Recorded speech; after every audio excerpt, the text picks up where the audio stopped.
Assalamualaikum warahmatullahi wabarakatuh.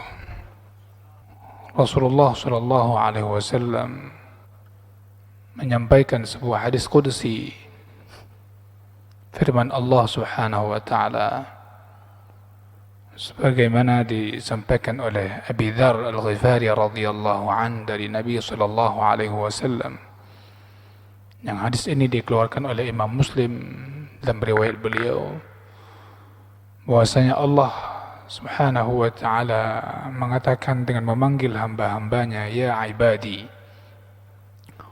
wahai hamba-hambaku, innakum tukhti'una bil-laili wan-nahar, sesungguhnya kalian berbuat kesalahan, sesungguhnya kalian melakukan dosa di malam dan di harinya, setiap malam dan setiap harinya. Yang mengatakan ini Allah, dan Allah Subhanahu wa ta'ala memanggil hamba-hambanya, dan ini menunjukkan maha lembutnya Allah. Sebelum hamba ini diberikan hukuman dan sanksi dengan berbagai jenis azabnya, baik itu di dunia maupun di akhirat, Allah Subhanahu wa ta'ala terlebih dahulu memanggil hamba-hambanya, ya ibadi. Dan Allah memanggil dengan sebutan hamba-hambaku, padahal hamba ini pelaku dosa. Allah mengatakan, ya ibadi, innakum tukhti'una bil-laili wan-nahar. Kita ini berdosa, baik sengaja maupun tidak. Banyak hal yang kita abaikan dan kita lalaikan. Bahkan sejumlah kesalahan itu bukan hanya kesalahan kecil, dosa-dosa kecil, bahkan kesalahan besar. Ya ibadi, innakum tukhti'una bil-laili wan-nahar.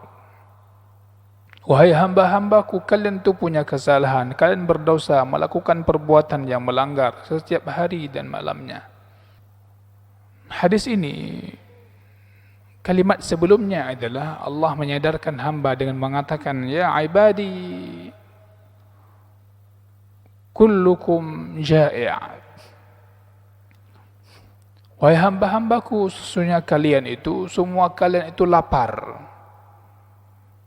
Kecuali illa man at'amtuh, kecuali kalian yang aku berikan makan.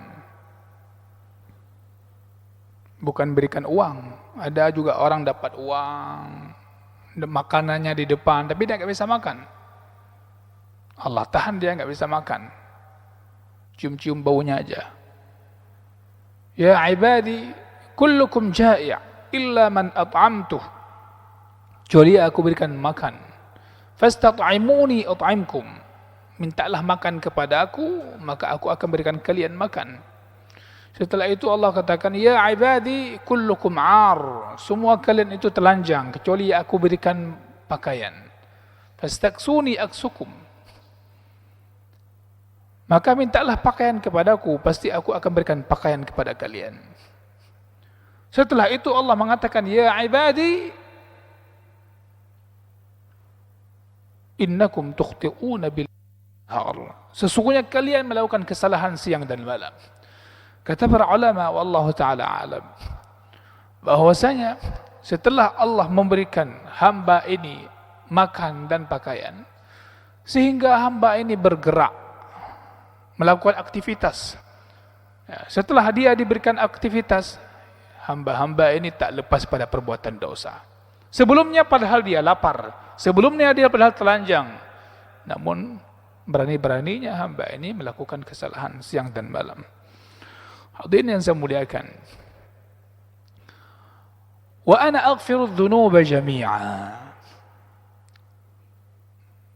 Kata Allah, wahai hambaku, kalian yang melakukan kesalahan-kesalahan siang dan malam itu, ketahuilah, aku akan mengampuni dosa kalian semua.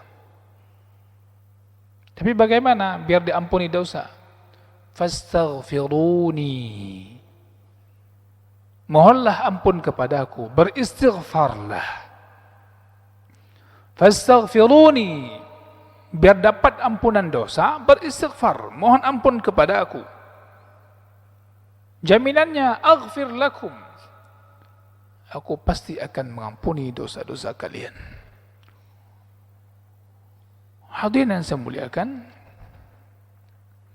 kita ingin mengingatkan diri kita masing-masing, begitu luasnya ampunan Allah Subhanahu wa taala. Rahmatnya tidak terputus.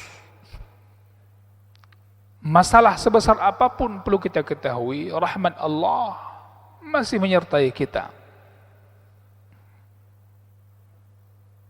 Andaikan kita terkurung dalam satu ruang, pintu tertutup rapat, ingat rahmat Allah masih menyertai kita. Penyakit mewabah di mana-mana, rahmat Allah masih menyertai kita. Andaikan kita melakukan dosa sampai dosa-dosa besar sekalipun, ingat rahmat Allah masih menyertai kita. Tidak boleh putus asa pada rahmat Allah. Allah mengatakan, "Qul ya ibadiyalladzina asrafu ala anfusihim la taqnatu min rahmatillah." Wahai hamba-hambaku yang telah melampaui dosa, yang banyak melakukan dosa siang dan malam, la taqnatu min rahmatillah, janganlah kalian berputus asa daripada rahmat Allah Subhanahu wa taala. Hadirin yang saya muliakan, dosanya manusia ini kadang mereka beraninya ketika sendiri, seakan-akan Allah Subhanahu wa taala tidak memantau perbuatan dan gerakannya. Kadang manusia ini tidak melakukan dosa ketika di hadapan manusia yang lain. Ini sungguh suatu hal yang sangat ajaib sekali. Dia malu kepada manusia namun tidak malu kepada Allah Azza wa Jalla. Hadirin yang saya muliakan, maka solusinya terhadap segala dosa kita adalah hendaknya siang dan malam pun kita beristighfar.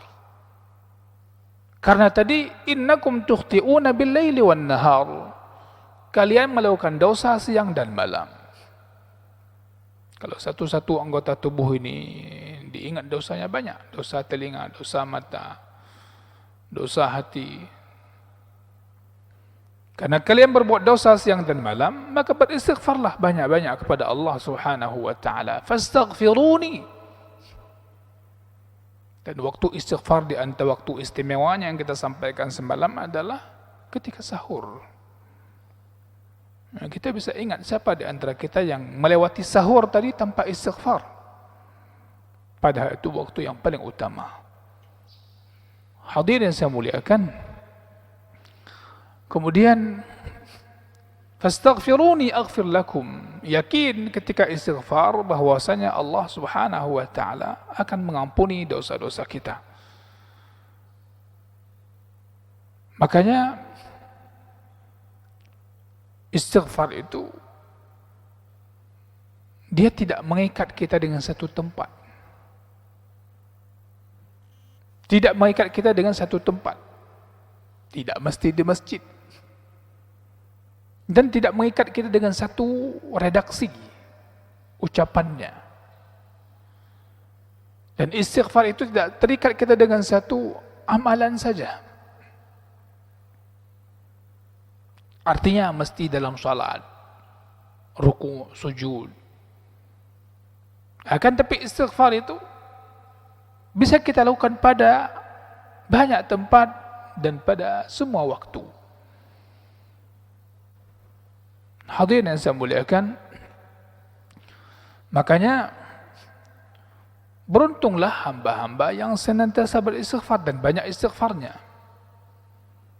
Sebagaimana Nabi SAW menjelaskan, sebagaimana hal ini disampaikan oleh Abdullah bin Busr radhiyallahu an, beliau mengatakan Nabi SAW menyebutkan tuba liman wajada fi sahifatihi istighfaran katsira. Beruntung baiklah siapa? Bagi orang yang mendapatkan pada lembaran catatan kebaikannya nanti di hari kiamat istighfaran katsira, istighfar yang banyak. Dia mendapatkan dalam catatan amalnya banyak mengucapkan istighfar, mohon ampun kepada Allah Subhanahu wa taala. kalimat astaghfirullah atau rabbighfirli atau Allahumma ighfirli, rabbighfirli wa tub alayya dan sebagainya. Maka kita akan dapatkan satu kebahagiaan dan kesenangan. Sebagaimana disebutkan bahwasanya hadis ini sahih, bahwasanya fadilah istighfar yang terdapat dalam hadis ini selain menjadi sebab jalan keluar bagi segala masalah dan hilangnya kegundahan serta kesedihan, juga disebutkan oleh Nabi SAW, bagi orang yang banyak beristighfar, maka di hari kiamat dia akan mendapatkan tambahan nikmat yang luar biasa. Dan juga dia akan mendapatkan kesenangan yang luar biasa di syurga. Wa fariha bil jannah. Mazid, tambahan nikmat, mazid na'im. Kemudian dia akan mendapatkan kesenangan dan kegembiraan di syurga. Sebagaimana tuba itu sendiri, kata sebagian para ulama, itu ismun lil jannah, nama bagi syurga itu sendiri. Selain ada mengatakan ismun lis syajarah, nama bagi sebuah pohon yang ada di syurga. Maka yang beruntung siapa? Istighfaran katsira. Yang tadi Allah katakan fastaghfiruni, mohonlah ampun kepadaku, bukan sekali, bukan dua kali, tapi istighfaran katsira, dia sentiasa beristighfar sebagaimana dia senantiasa berdosa. Hadirin yang saya muliakan, sehingga lembaran catatan amalnya itu terpenuhi dengan istighfar.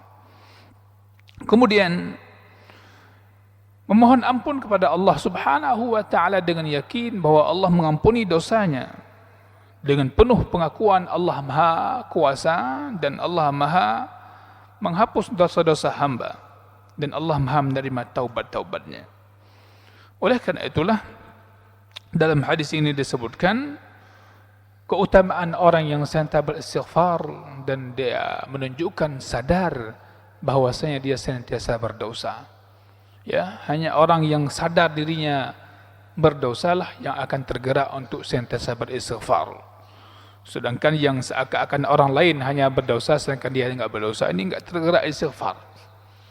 Maka kesimpulannya kita akan paham, kalau ingin lihat siapa pelaku dosa, lihatlah diri kita, enggak usah jauh-jauh. Capek kali mau lihat siapa pelaku dosa. Kita lah semua. Allah katakan, innakum, semua kalian itu tukhti'una bil-laili wan-nahar, melakukan dosa, kesalahan siang dan malam. Ya, maka yang menjadi aib bukan dosanya, tapi tidak mau istighfarnya. Ya, tidak mau mohon ampun kepada Allah Subhanahu wa taala. Mudah-mudahan bermanfaat dan ini menambah kita lebih mengenal tentang posisi kita masing-masing di dunia. Di samping kita mengajak orang lain, tapi jangan lupa kita juga punya kesalahan dan punya kekurangan. Bersama kekurangan-kekurangan inilah kita coba ingin saling melengkapi satu dengan lainnya agar Allah Subhanahu wa taala menjadikan amal-amal kita menjadi baik yang sebelumnya buruk, karena mengajak orang lain itu menjadi penyebab juga diampunkan dosa kita, dan semua amal saleh menjadi penyebab diampunkan dosa. Sebagaimana dalam hadis lain disebutkan hal yang sama, wa atbi'as sayyi'atal hasanata tamhuha, tanpa kecuali di depan kita di hari-hari bulan inilah bulan yang mulia, nanti ada kurban, itu juga hal-hal yang akan menghapuskan dosa. Barakallahu fiikum, subhanakallahumma bihamdik, asyhadu an la ilaha illa anta, astaghfiruka wa atubu ilaik, wa sallallahu wa sallama ala nabiyyina Muhammad, walhamdulillahi rabbil alamin, wassalamu alaikum warahmatullahi wabarakatuh.